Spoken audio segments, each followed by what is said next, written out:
Apa itu mountaineering? Secara etimologi, mount berasal dari bahasa Inggris yang berarti gunung.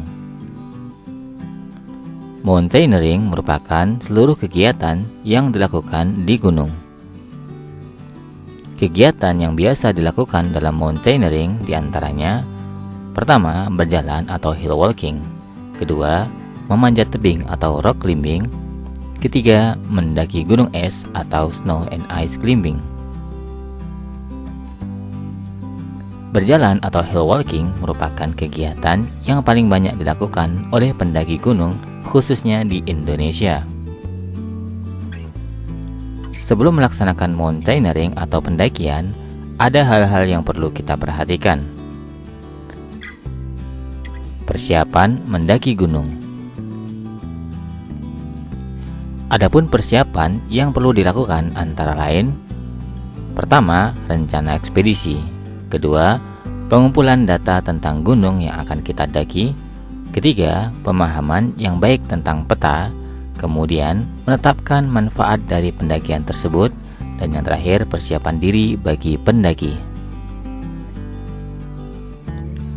Adapun faktor utama yang mempengaruhi keberhasilan suatu pendakian antara lain: faktor internal merupakan faktor dari diri si pendaki, meliputi kesiapan fisik, mental, pengetahuan, teknik atau keterampilan, dan peralatan. Kedua, faktor eksternal merupakan faktor di luar diri si pendaki, meliputi badai, hujan, udara dingin, dan kondisi alam lainnya. Untuk itu, pendaki harus mampu memilih lintasan yang tepat serta harus pandai menyiasati kondisi alam. Selain itu, sebelum mendaki gunung terlebih dahulu hendaknya harus melengkapi diri dengan keterampilan seperti membaca dan memahami peta, membaca kompas, teknik P3K, dan perlengkapan yang memadai seperti logistik, tenda, obat-obatan, dan pakaian. Sebelum kita melakukan pendakian, sebaiknya harus memberitahu dahulu kepada masyarakat atau langsung kepada kepala desa setempat. Perlengkapan mendaki gunung. Pertama adalah karel atau ransel. Karel berguna untuk meletakkan pakaian, logistik, obat-obatan, dan peralatan mandi. Ada hal yang perlu kita ingat dalam penggunaan karel. Hal tersebut ialah kenyamanan karel yang rangkanya sesuai dengan bentuk tulang punggung kita. Hal-hal yang perlu dalam memilih karel. Pertama, ringan. Sebaiknya memilih karel yang terbuat dari bahan waterproof. Bahan ini tidak menyerap banyak air di saat basah dan juga dapat melindungi isinya. Kuat, mampu membawa beban dengan aman, tidak mudah robek, dan berdaya tahan tinggi. Kemudian nyaman atau comfortable. Karel yang mempunyai rangka ini berguna agar berat beban merata dan seimbang ke seluruh tubuh. Tali penyandang karel harus kuat, agak lebar, empuk, dan mudah di-setel. Cara-cara mempacking ialah: pertama, tempatkanlah barang-barang yang lebih berat setinggi dan sedekat mungkin ke badan. Barang-barang yang relatif lebih ringan ditempatkan di bagian bawah. Kelompokkan barang. Barang-barang yang sering diperlukan dalam perjalanan ditempatkan pada bagian atas atau pada kantong-kantong luar karel, seperti punco, alat P3K, kamera, dan lain-lain. Kemudian, masukkan ke dalam kantong plastik yang tidak tembus air, terutama pakaian, buku, dan lain-lain.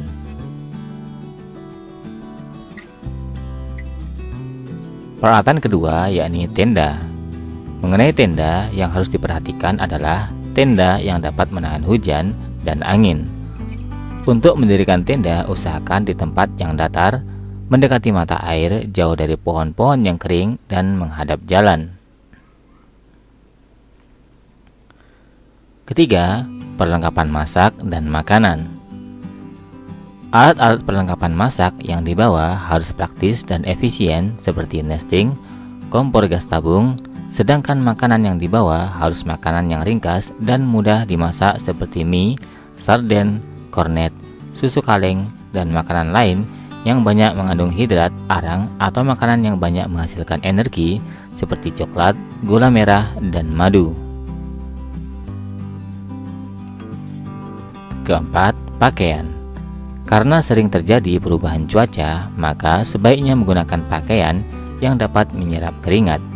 Jangan lupa membawa jaket atau sweater, sarung tangan, topi atau sibu yang berwarna norak, gunanya seandainya tersesat akan mudah terlihat oleh tim SAR. Dalam perjalanan mendaki gunung, sebaiknya mengenakan pakaian yang mudah kering atau tidak terlalu menyerap air bila basah. Mengenai perlengkapan tidur, sebaiknya menggunakan sleeping bag atau kantong tidur. Bahan yang bagus adalah dari jenis down and duvet atau terbuat dari bulu angsa atau dari bahan parasut.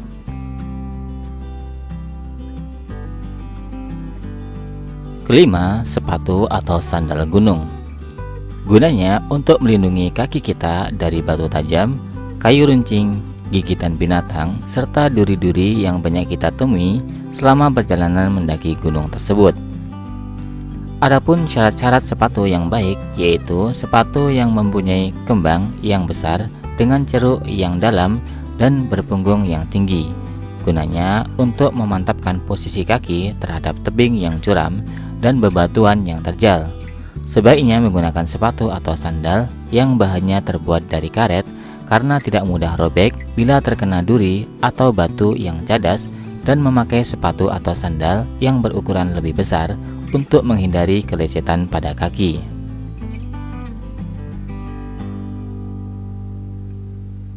Berikutnya adalah jas hujan atau ponco. Gunanya, apabila keadaan atau cuaca di sana tidak mendukung atau hujan, kita bisa menggunakan jas hujan atau ponco tersebut untuk melindungi tubuh kita dari air hujan, sehingga kita tidak basah dan kedinginan. Berikutnya adalah lantera atau senter. Gunanya untuk penerangan apabila kita melakukan pendakian pada malam hari dan untuk penerangan dalam tenda di malam hari.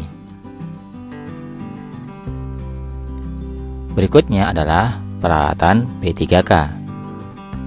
Peralatan ini sangat penting untuk mengatasi keadaan yang tidak diduga seperti terkena duri, sengatan binatang, digigit ular, dan lain-lain. Beberapa bahan atau peralatan P3K yang harus dibawa antara lain alkohol, air bersih, bore water, povidone iodin atau obat untuk mencuci luka, paracetamol atau obat untuk mengurangi rasa nyeri, amoniak atau bahan untuk menyadarkan. Adapun jenis alat yang harus tersedia antara lain pembalut cepat, pembalut gulung, pembalut segitiga, kapas, plester, kasa steril, gunting, pinset, dan jarum. Berikutnya adalah perlengkapan untuk MCK meliputi handuk, sabun, sikat gigi, odol, dan lain-lain. Perlengkapan khusus. Perlengkapan khusus adalah perlengkapan yang disesuaikan dengan tujuan pendakian tersebut seperti: pertama, perlengkapan penelitian, kamera, buku, dan alat tulis lainnya. Kedua, perlengkapan penyusuran sungai, yakni perahu, dayung, pelampung, dan lain-lain. Ketiga, perlengkapan pendakian tebing, yakni tali karmantel, karabinel, cok, figur X, dan lain-lain.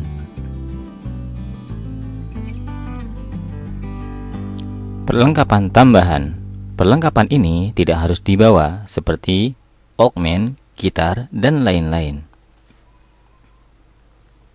Cara mendaki gunung. Cara mendaki gunung sebenarnya tidak ada ketentuannya. Terserah pada diri si pendaki sendiri, yang penting harus berhati-hati dan tidak perlu terburu-buru. Apabila kita melakukan pendakian gunung dengan tim, hendaknya pemimpin harus memperhatikan anggotanya, baik fisik maupun non-fisik. Pemimpin harus mengerti jalur pendakian. Sedangkan bila mendaki sendiri, kita harus mengerti jalur, pandai menggunakan kompas, membaca peta, dan membawa perlengkapan serta harus memberitahukan kepada penduduk atau kepala desa setempat. Yang paling penting dalam pendakian, haruslah berjalan dengan hati-hati dan jangan takabur. Penyakit dan risiko dalam pendakian. Penyakit yang sering dialami di gunung oleh si pendaki biasanya disebabkan oleh ketinggian, suhu dingin atau panas yang berlebihan, dan kelelahan. Yang pertama adalah kedinginan atau hipotermia. Penyakit hipotermia ialah panas tubuh lebih cepat daripada suhu tubuh yang menurun. Cara mengatasinya, berikan pakaian kering yang hangat. Kemudian berikan panas dari luar atau api unggun, selimut tebal. Kemudian selimuti korban dan gunakan sleeping bag atau kantong tidur. Berikan makanan dan minuman yang hangat, jangan berikan balsem. Kedua, kejang otot. Kejang otot adalah kekakuan tubuh dan anggota tubuh untuk beberapa saat. Cara penanggulangannya, pertama, renggangkan otot yang kejang. Kemudian pijatlah otot yang kejang secara perlahan, berikan korban minum air garam, kemudian kompreslah otot yang kejang sebelum atau sesudah perenggangan. Ketiga, terkilir atau kesleo, yaitu luka oleh karena perenggangan atau robekan jaringan ikat sendi atau berselisihnya sendi atau tulang. Cara penanggulangannya, pertama, tinggikan daerah cedera, kemudian bersihkan dan beri obat, lalu balut dan istirahatkan. Keempat, kekurangan oksigen atau hipokia. Cara penanggulangannya, pertama, korban jangan dikelilingi. Kedua, berikan nafas bantuan. Dan ketiga, jangan diberi air minum. Semoga bermanfaat. Terima kasih. Salam Pramuka.